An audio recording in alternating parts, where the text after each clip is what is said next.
I'm sure you've all heard of Tetris. By some measures, it's the most successful video game ever created, but I don't think many people really know it that well. Let me ask you this. How does classic Tetris end? It's just an endless game, right? So there can't be that much to it. Well, it turns out pushing Tetris to its limits opens up a whole new set of levels, mechanics and endings that even the developer never anticipated. And all it took was decades of dedication from Tetris players. So let me take you deep into this unassuming game.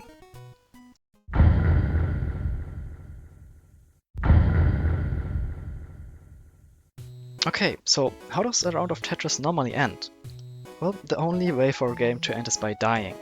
And for the best players, that was usually when they reach level 29. The game gets gradually faster each level you go up, and on level 29 the speed doubles and nobody's able to keep up. Even if you hold down a direction, you can't even reach the side of the screen.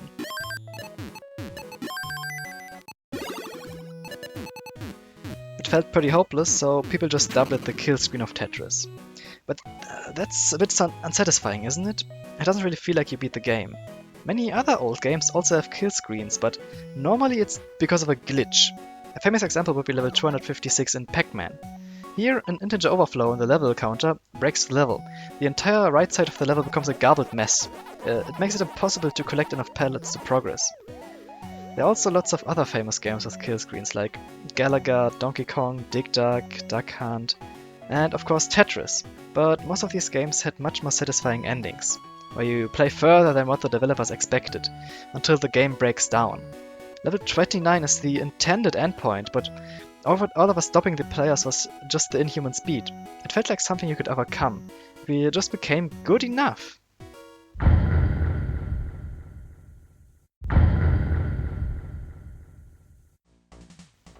In the 90s and 2000s, a very small number of players actually did manage to beat level 29.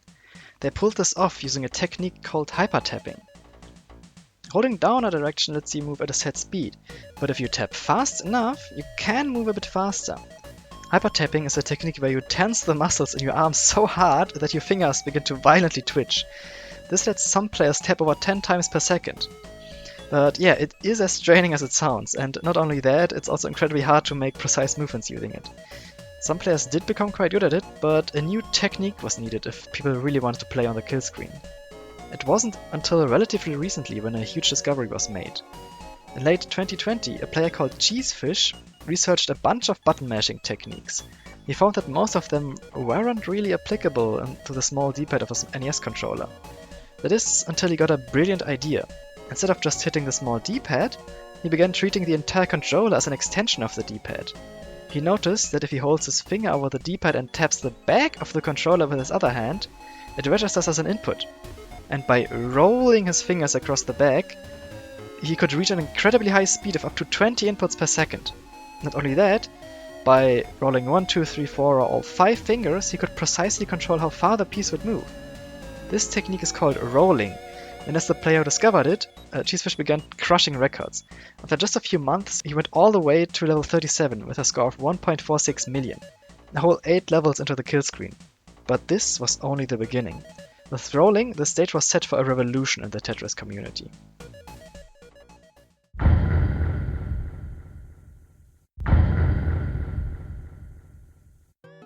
Okay, so now that people can actually play in the kill screen, what awaits us there? Well, the first thing that happens is a broken level counter. It turns out the table for displaying the level number only goes up to level 29, and then it just reads random data.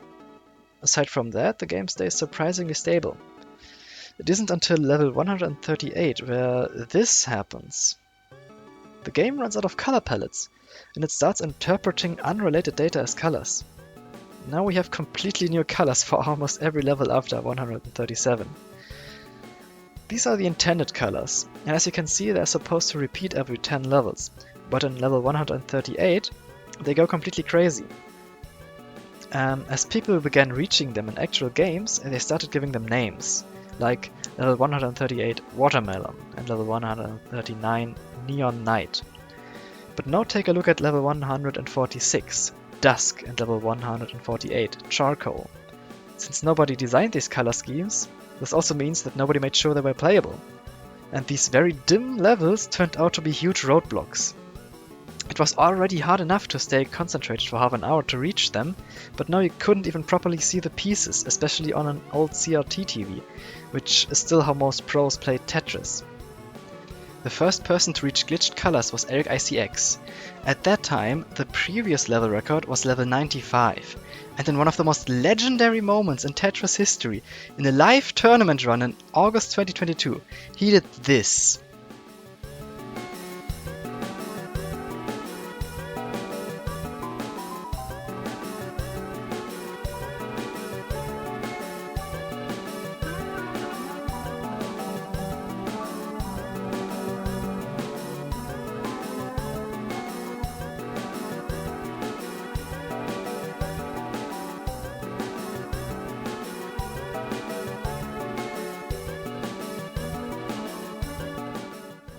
He got all the way to level 146 Dusk.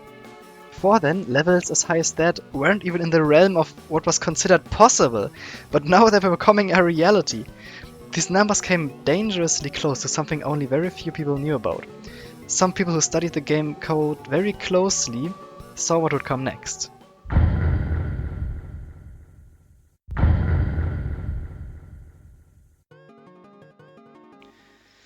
We've talked about the original kill screen, level 29, but since people could now play on it, it was no longer the end. So what now? What would happen if somebody played far enough? People did some digging and found out that starting at level 155, you could encounter a potentially fatal issue. At levels as high as this, the calculations for the score took an incredibly long time. So long that certain line clears could cause the game to crash. And I don't know if you realize this, but this meant that players could now finally reach an actual kill screen. For the entirety of its existence, every game of Tetris has ended by going game over, but now, after 40 years, that could finally change. And thus, the race was on, to be the first to reach the true kill screen. Enter Blue Scooty, an unreasonably talented 13-year-old. He was the first one to beat level 148 Charcoal, one of the hardest glitch color levels. And in December 2023, he was the one to do it. Oh my god! Funnily enough, he actually missed the trigger in level 155 and continued to play until 157, where he finally did get the crash. And this moment became a huge media sensation. Even people who have nothing to do with the game came to know him as the person who beat Tetris. But this isn't the end of our story. There's still one more achievement left. What happens if you avoid the crash and continue until level 256?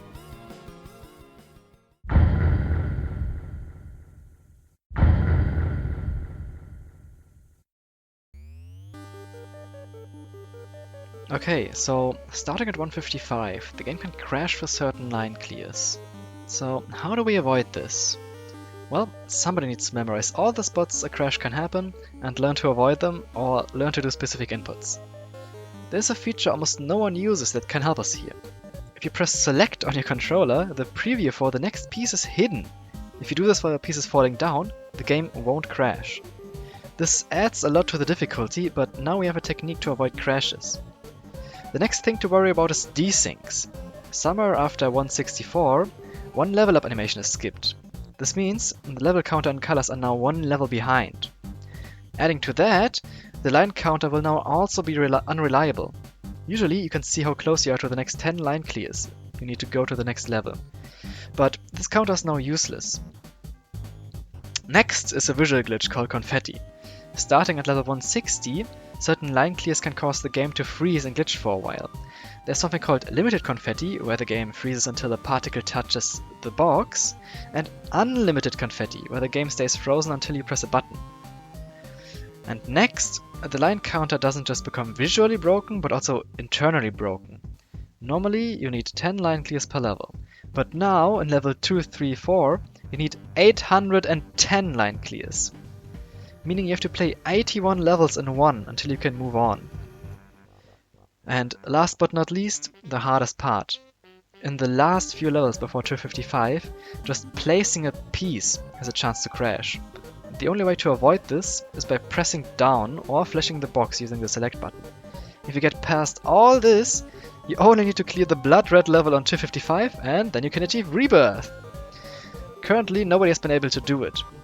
Except for one person using a modified game where the crashes have been removed. In October 2024, Dog playing Tetris got this run.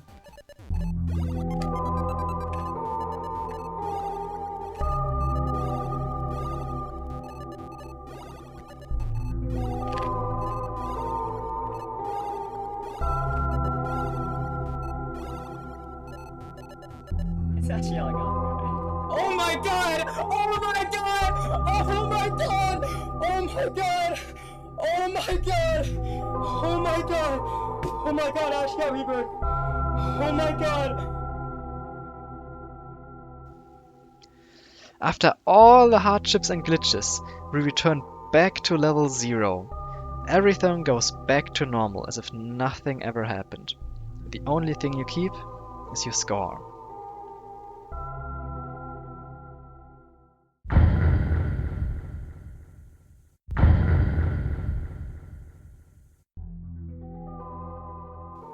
Whew, this was one heck of a video to make. I've never done anything like it before, but I hope you enjoyed it. I also hope I could show you just how much can emerge from even the most unassuming games. There are tons of other games with similarly insane communities.